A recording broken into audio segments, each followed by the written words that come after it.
मुलांची परीक्षा नुकतीच संपलेली होती, त्यामुळे रविवारी आम्ही आणि आमच्या नंदेच्या फॅमिलीने कुठेतरी बाहेर जाण्याचा प्लॅन केला.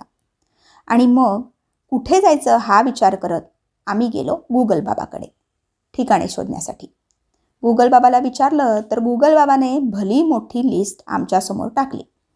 मग काय, आम्ही निगडीतील अप्पू घर सिलेक्ट केलं. आमच्या अहोंना हा प्लॅन फारसा आवडला नव्हता बरं का.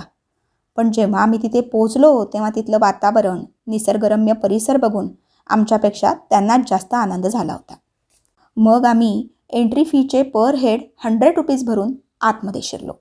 आतमध्ये गेल्यावर वेगवेगळ्या राईड्सचे वेगवेगळे रेट्स आहेत.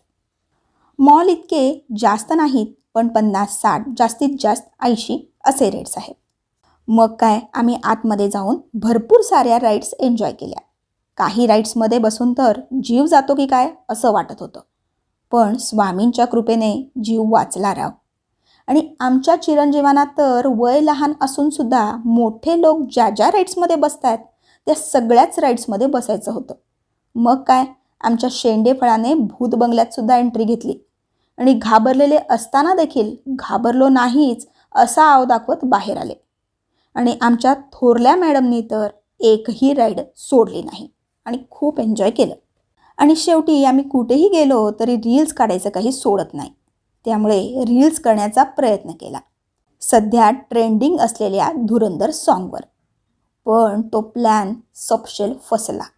मग काय, आमच्या सानू मॅडमना आम्ही पटापटवर रील बनवायला सांगितली, तर आमच्या हिरोईनने इतकी सुंदर केली की काय सांगू. तीही पोस्ट करेनच, तर त्यालाही भरपूर प्रेम द्या. तर मंडळी, अजून एक सांगायचं राहूनच गेलं.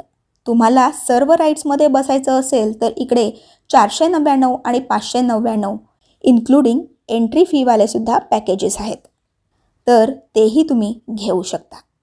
तर मंडळी, वाट कसली बघताय? कधी जाताय अप्पू घरला?